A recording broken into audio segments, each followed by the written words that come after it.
Oh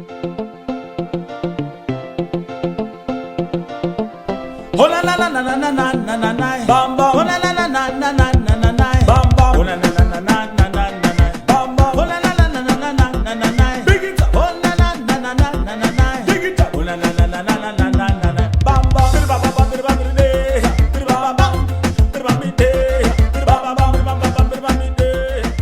bam. Welcome to Home and Away Jamaica.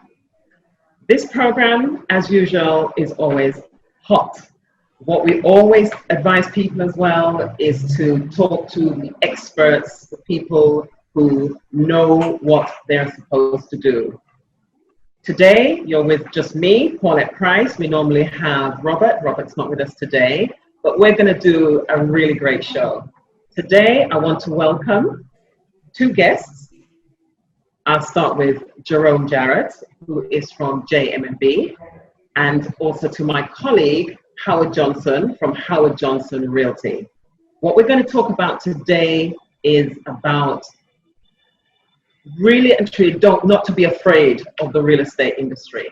This is not a time to be afraid. There are so many great opportunities. Every 10 years or so, there's a shift in the market.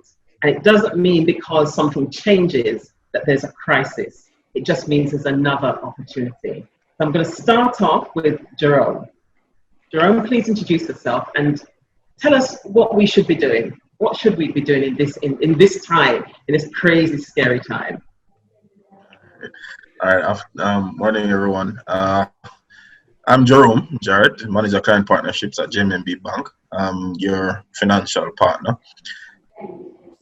These are unprecedented times for everyone. I don't think anyone can say they've ever experienced anything even remotely close to the times that we're in. But as you know, when there are any crisis, there's always opportunities that exist in any crisis. And it's for us to identify those opportunities, exploit those opportunities so that we can come out of this crisis better than we went in. Including in those opportunities are opportunities in the real estate market. And if you are a Jamaican, living in the diaspora, there have never been a better time than now to purchase real estate. There is a glut on the market.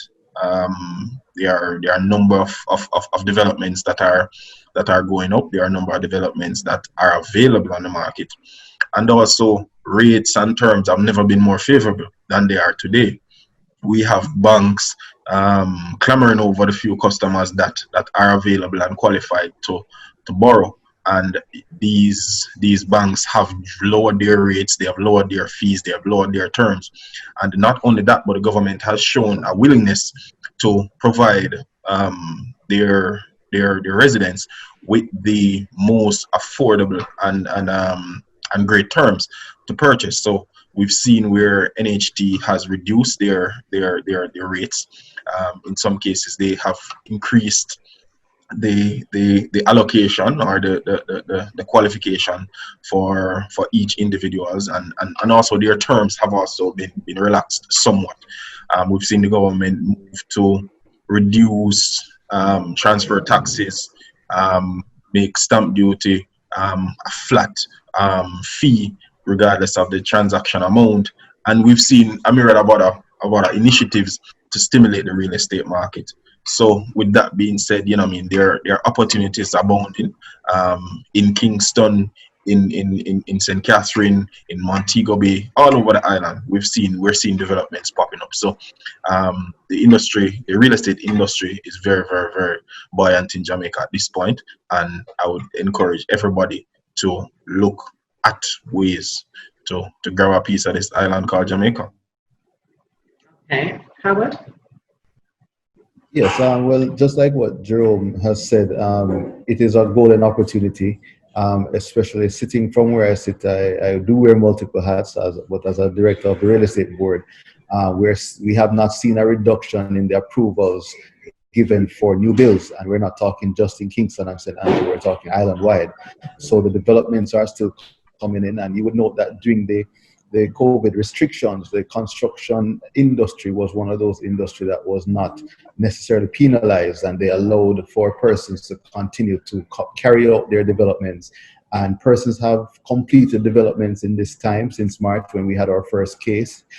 Persons have moved in and are now occupying, people are now renting. So things have been very, very active in the industry, even during this period of time. And as Jerome rightly said, the incentives are there, the inventory is available, and it's just for persons, especially in the diaspora, to look and see what is happening. I know a couple of stories here where persons were, when things happened in their jurisdiction, they were looking to come back home, but maybe some persons were reluctant because all the years away, they were not sure if they should come back, and they didn't have anything to show for it. And now persons are doubling back and saying, let me try to see how best I can position myself so that if in the event there's another crisis or something else happens, I'm prepared to come back to my land of birth. So we are encouraging the diaspora to prepare themselves and consult with your financial institutions and consult with your realtor, just to ensure that those opportunities are there for you, so that when the time comes, and even if it's not right now, at least you have some sort of investment that could aid towards retirement. And again, we have a myriad of opportunities. I have to say I agree with you in terms of the market not really falling asleep. I am still as busy as I was before COVID. I even had a client even 3 or 4 days ago said to me, Paulette, she's actually overseas. Can I go and take a video of a particular property? And by the time I call the agent to make the appointment, the property is already at contract stage, and that's just in 4 days. Can I ask you both, just give me your feeling on, we can't work in isolation and just say this is what's happening in Jamaica.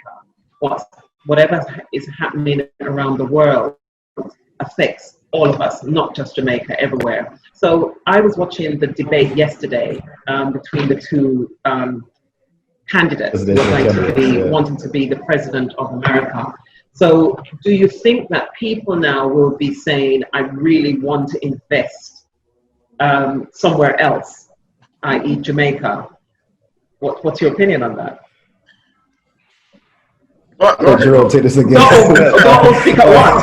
Okay, well, if you watch that, if you watch that comedy act last night, it is a you definitely want to be able to have multiple options to where living arrangements are concerned, because not only is COVID a new phenomenon, but the presidency of the United States, that office. Yeah, it's interesting. Yes, so it's really an opportunity for you to look, especially for persons in the diaspora, to look on options outside of the US, and even prior to this, real estate is one true way of growing wealth. And if you're in wealth creation, real estate must be a part of your portfolio if you're looking to grow wealth. And diversity of real estate, owning real estate in other jurisdiction also creates that diversity in your portfolio. And Jamaica is poised for growth. Jamaica was on a growth path prior to COVID, and I do believe with proper and prudent management, we should be able to come out of the back of COVID looking better than we went in. Well, in addition to that, and not to be political, I did mention earlier that whether it's COVID or something else, we don't know if something else will pop up even after November and have an adverse effect on immigrants, even in the United States, with what is happening. So as Jerome rightly said, your options should always be available. And from what I'm reading and hearing in the region, Jamaica is a golden place for that opportunity. Persons are looking for that second home or retirement home or just to come back home. Jamaica is an ideal spot, and because we have a lot of things happening, the government is really serious on relaxing the transactional costs or how the ease of doing business. We're hoping to take further steps in curbing the crime. We're moving towards proper identification of our citizens, protecting the borders, stimulating tourism. And you will recall, and I saw some previous programs on Home and Away Jamaica about the Airbnb market. If we get back to normalcy, we'll see some of those things coming back to fruition. You will see the entertainment space developing, and it's even more dynamic because even though I think before COVID we'll all be probably sitting in a room, but after COVID we'll be having a mixture of room and this sort of technology that will allow persons to communicate and to enjoy the pleasures of what we have to offer. It's just that you can't taste the mango or the pear when you're online, but certainly if you want to come to Jamaica at some point in time, at least you can have your asset financed by a JMB, sold by a realtor on the seaside. You know, St. Elizabeth is emerging, Portland is emerging, Trelawney is emerging. So we have areas outside of just the Kingston and St. Andrew or the commercial Montego Bay and Ocho areas that are now developing, and we're getting new builds in those areas. So the inventory is vast. It all comes down to your preference, and whatever your preference is, I think Jamaica has something to offer for each and every person. Yeah. One of the things that I get feedback on from the diaspora, because as you can tell, I am from the diaspora. Are you in it? Whatever. So I get, especially with the older generation, I get them always talking about the crime. I go to London quite regularly, and I try to say to them that it's really, crime is everywhere. And it's perceived, the figure that is perceived is a lot higher than the reality. So how would you persuade them that, this is really the place to come? Because they all say crime is the top of the list. But what I've actually found is that a lot of the time they don't trust. So they don't trust all different people in the different areas of what they need to do. What else can we do? Although we're in finance and we're in real estate, but what else can we do to get them to say, I think this is a place where I should invest, get my second or my third investment property in Jamaica? I think we could just look at the market and see how they are freezing. I mean, although they're owning for a few days, there is a notion. Yes, there's a notion that the industry here can accommodate persons that are coming from overseas and that they can be safe. I think it all boils down to your influences and your lifestyle, because that plays an important role as to how exposed you are to crime and violence. If you are if you explore a lot and you're not doing so in the safest where you're too adventurous without the proper guidelines, then you may find yourself in a little problem where you're not properly secured or in that environment that is safe. So for us as realtors, we tend to encourage persons to still consider Jamaica as a second home, but make sure that you're doing so in areas that is populated, not too remote, especially if you don't have a history or connection to Jamaica, and that makes a world of a difference. So some of the crime that we have are in areas that you may not want to call home. Some of the crime that we're hearing is involving activities that you may not want to be involved in. So if you stay away from some of those activities and some of those areas, I do believe that just like how the tourists are enjoying Jamaica, you as a second homeowner can enjoy your second home, especially for those cold months. You can be on the beach side in secured communities that we are enjoying even as residents here, because we're living here. Yes, we hear about it, but I have not heard of any adverse effects on us and our families so far. God bless us so far. But it comes down to your lifestyle and how you choose to live and where you choose to live. For me, I think the media has a huge part to play in how Jamaica is marketed. We generally like splash headlines, and our media personnel, they sell based on sensational stories. Yeah. So when you have 10 people murder on the front of the Gleaner, you're gonna have sales for that day. So we don't promote positive stories. We don't promote positivity. And even you look at the way how news is carried in other first world countries. The stories that lead the news are positive stories, even though they have crime, even sometimes more than we have it in Jamaica. But it is not plastered across all media houses for panic. And I think the media and the government has a role to play where that is concerned. Because when I look on some of the things that are happening in the US, there is no way I'm going to the US anytime soon. Truly, And yeah. when you see militia groups and clashes, Yeah. Yeah. come on, there is no way I'm coming to the US Yeah. anytime soon.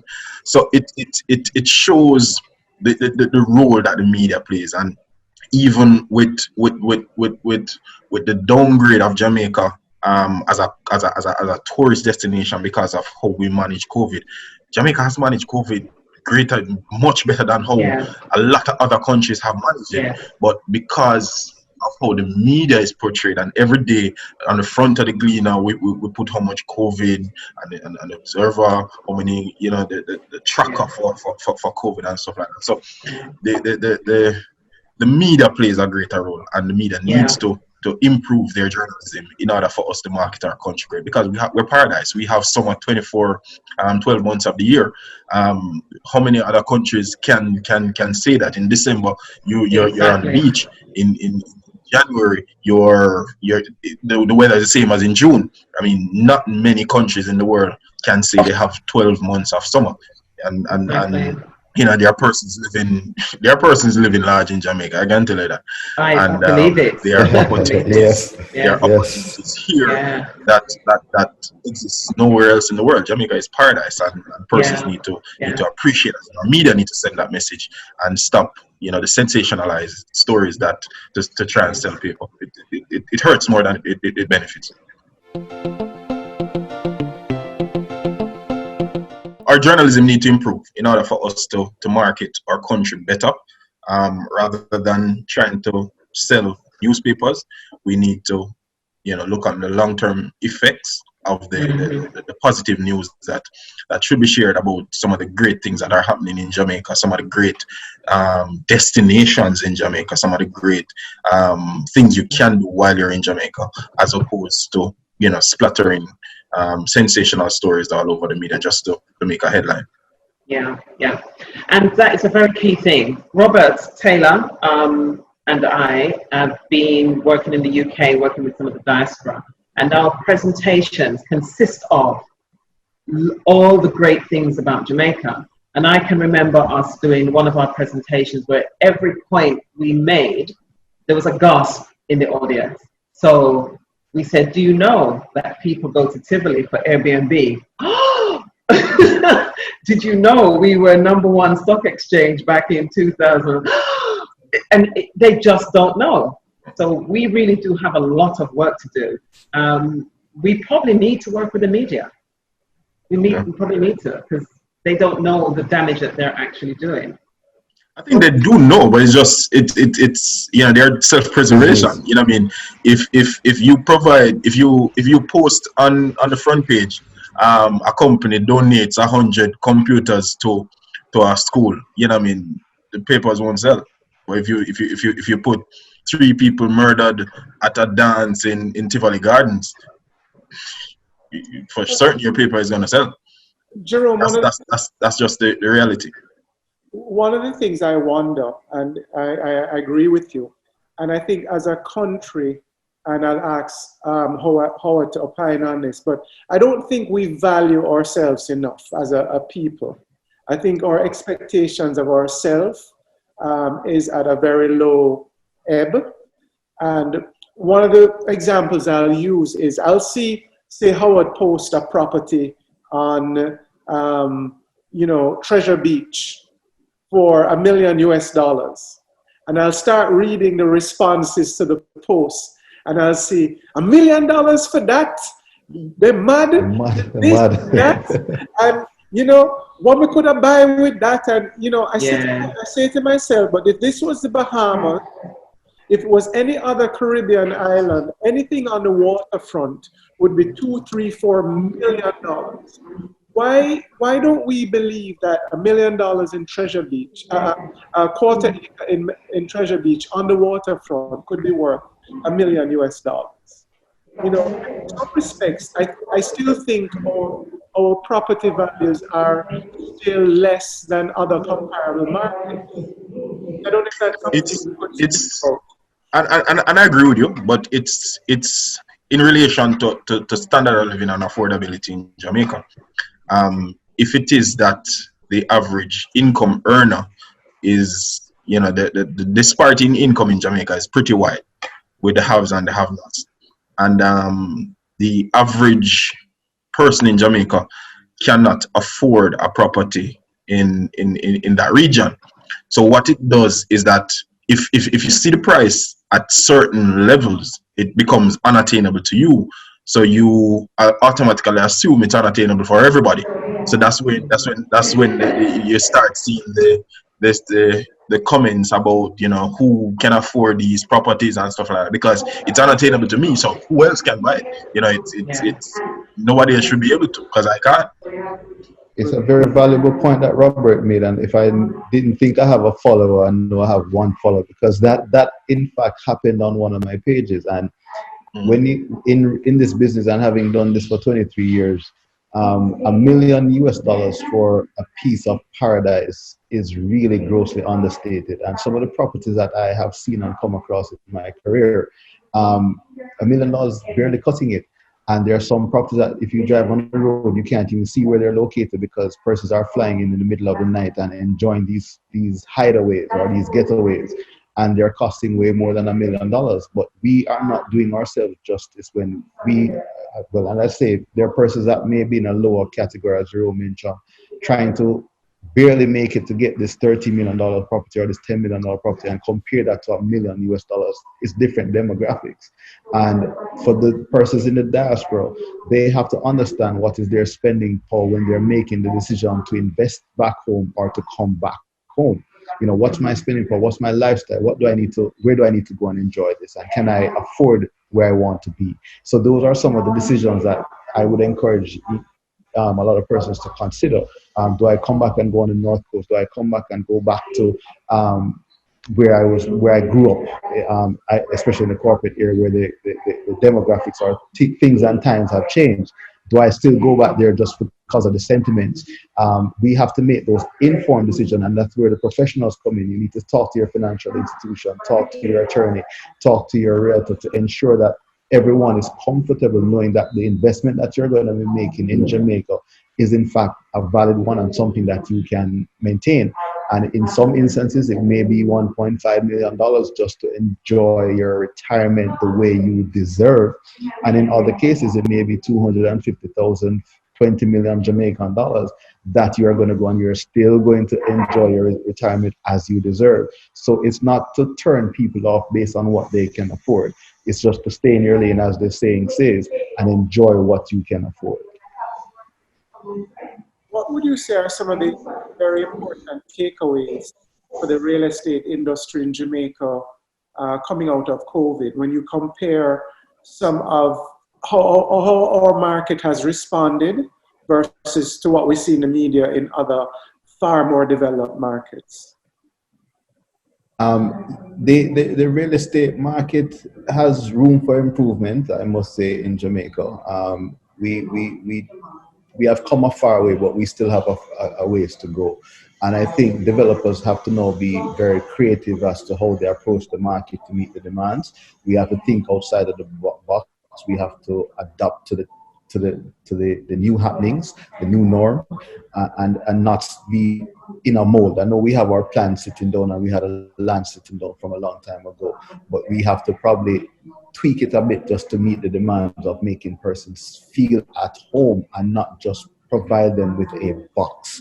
And I think that's where we have to encourage our developers to look and see about their deliverables, because it will encourage developers to continue to be in the development space for a long time. But if you just build a box and you don't leave a memorable impression, and somebody say, hey, I'm just in these four walls, and what really happened? And I think the developers have to think about what they're giving, the amenities that they're giving, and how they can fit that into the space, if I heard your question correctly. No, absolutely. And what have some of the how has the market reacted? I see many persons in the diaspora, when our borders were closed, eagerly awaiting our borders to reopen so they could come back home. I got a sense that for the first time, people saw Jamaica as a safe haven, which was almost a contradiction, in this, very material-driven world. How did you see the real estate industry dealing with that dynamic? I concur with that. A lot of persons, they couldn't wait to come back home, and they wanted to touch down in Jamaica. And if they were going to be quarantined or if they were laid off for a period of time, home is where they wanted to be. And they came back home and they saw what was here. They saw the development quite different from what they saw in the headlines, in the newspaper. They said, well, how didn't I didn't know about this. I didn't know that there was a reggae falls. I didn't know that this picture, this location existed. And therefore they were very interested in saying, can I get a piece of this complex? Is there any units available? Are there any opportunities along this north coast? Are there any opportunities in Kingston? And while they were here, there are persons looking to actually engage in real estate acquisition. And we had to adjust to that. Luckily, unfortunately, they weren't here long enough to complete a transaction, but many of them are still in train because they see themselves coming back here maybe as early as November. It could be as late as next year, late after summer, and some of them are even looking for business opportunities here because you will attest to the fact that there are persons working from home in Jamaica. Right? Don't tell me that home was in New York. I'm back home and I'm working from home and they're getting the job done and they're enjoying it here. And while they're here, they're looking for business opportunities where they can either extend what they're doing away or they can now develop something lucrative here and remain in the island that they have come to appreciate. So the real estate market has adjusted, and that's why I'm going back to my earlier point that the developers have to understand that and see where the opportunities present themselves so that when I'm making that decision now, not to just get my commercial space, but to get my home of residence, that I can appreciate some of the same amenities that I'm giving up. Because in one hand, they're giving up something to come back to Jamaica, but if they can get the same thing, and I'm so proud of the soon-to-be parish, if I may say so, St. Catherine, Portmore, where you see some of these gated communities and you feel like you're driving in South Beach, right? Because of the vision that some of these developers had. And Jerome will tell you, you can get financing to move into a complex that is all-inclusive. We have the Richmond as another example on the North Coast. Those communities are mimicking what persons are accustomed to outside of Jamaica. And if we can bring more of that product here in Jamaica, we will see a lot more take-up of our diaspora persons coming home. One of the... I started, once again, Robert, I started my opening rant about the opportunities that exist in a crisis.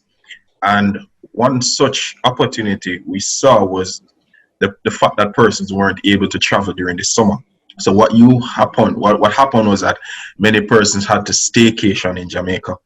And what that does is that when you staycay in Jamaica, you post these pictures and they're splattered all over social media. They're splattered all over the internet. Persons are like, wow, that's in Jamaica. Where's that? Let me get some of that.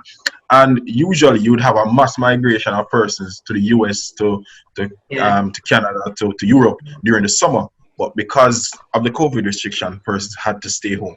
So now when persons do these villas, and even the hotels were closed, so you had to go to these private villas, you had to go to these Airbnbs, you had to take the beaten path for want of a better word. So persons discovered a different side of Jamaica. So now persons are like, oh, this is here, that was there.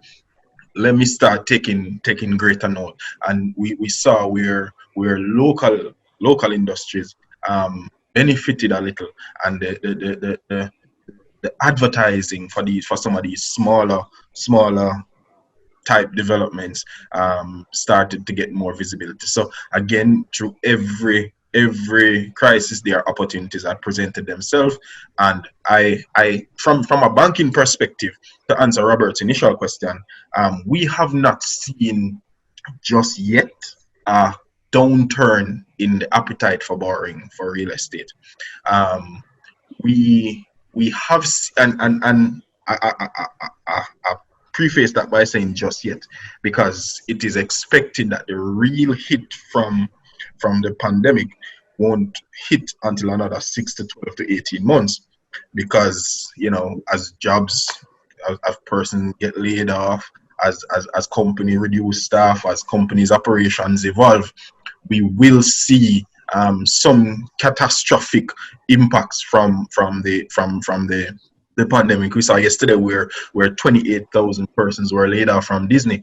I mean, a lot of those things are going to start spinning off on a lot of other companies. So for now, I can say from a banking standpoint that we have not seen any reduction in the appetite for persons interested in real estate. However, we have to assess risk, and we have to be careful, because a lot of these companies are not going to survive this pandemic. A lot of businesses are not going to survive. So we just have to, while we strive for growth, we just have to be mindful as well that we have a future to plan for. Howard, when you raise the opportunity for developers to pivot, one of the things that come to mind in the US in particular, consumption habits have changed. So, certain stock prices are being driven by this changing dynamic. So persons are staying home.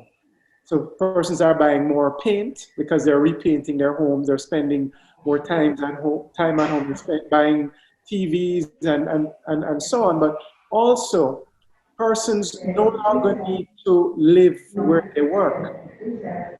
People can work remotely. With about 60% of the workforce working remotely, people can choose to live wherever they choose to. So somebody could be working with a company in New York, Amazon in New York, but they can move to Florida because they want the benefit of the climate, or they can move to Jamaica. I know of one couple that lives in New York, but they've decided to spend a year in Jamaica, and they'll be working remotely. Now, what I've seen, I was on a conference call recently with a developer in South Florida. They are building condominiums with offices. So they're building home offices. So each condominium will have a fully fitted office that's separated. So that's, I guess, the kind of pivot you're making reference to that developers can do as we see the work habits change. Absolutely, and it's not just, because the infrastructure is also needed. So that is a good move, and any home that has a study now is really prime property. But if you have the infrastructure to accompany it, such as cable, good internet, probably not as unstable as mine earlier, but if you have very good cable and internet and a good provider, it makes a world of a difference. So if these developers are outfitting their properties with things that you're going to be needing while working at home, if that becomes your new norm, or you have another business that complements it, or your kids have to be at home studying because we don't know when they can physically go back into the classroom. If your space is already equipped with that and it doesn't require a lot of reconfiguration, then your asset has gained in its equity because it's now in demand. And if you are one such person that is in a property and you have all that space, but you really don't need it because you're empty nester, maybe this is a good time to convert. Let someone else who needs that give you the equity, buy from you, and then you downsize into something a little bit more comfortable in another location where you can experience scenic atmosphere, as opposed to being in the corporate area where somebody really needs it. So this is an opportunity for re-evaluation, adjustments from the developer, and for us as professionals guiding the consumer into making the best possible decision for themselves during this period of time. Well, one thing for sure, this pandemic has certainly taught us how to readjust, and made us become a lot more creative. Because if I think about all those office blocks, we don't have so much of them here in Kingston, but think about London. A lot of those office blocks may have to be converted into apartments or office homes in the same kind of way, where we function, everything happens at home, and we probably just leave the apartment to go to the park to walk the dog or whatever. But this certainly has been a very interesting time, and things that we said we couldn't do or wouldn't do, we're definitely learning to live with that and even create new ideas. So we will just have to continue as real estate people and financial people to grow within the new spaces and create new ideas. So just want everybody in the UK to know, or the diaspora, we're ready. Jamaica's ready. We can do this. We know how to Yeah, do this. just to add to what Robert and Howard was mentioning earlier, one of the most unique phenomenon is also homeschooling. So not only are you needing space for your office space, but your kids to homeschool has become it, I have 3 kids at home trying to homeschool, and it is a challenge. So the space is becoming critical. The space is becoming necessary, and the developers need to be flexible. They need to adjust, and they need to find more ways of providing solutions to the unique needs that COVID have been presenting. So we're here to help you, Jerome. If you can finance your purchase, we can elevate it to a new space. Come on just now. take 2 of them from me. Just take 2 of them. Take 2 of You them. want me to take the kids and not you get to the house? Okay, I got you. Oh boy. But guys, thank you very much. I think we've had a very spirited discussion and well informed. I think in this particular period and challenge, it's very good to get an opinion from all sides. So Jerome on the financial side, Howard on the real estate side. Yeah. Thank you very much. And Thank You're you. more than welcome. really good to have you. Man, I appreciate it. Join us today. Thank you. Thank you. Don't Thank you. forget to Our share pleasure. and subscribe. Oh na na na na na na na na na, bam bam. Oh na na na na na na.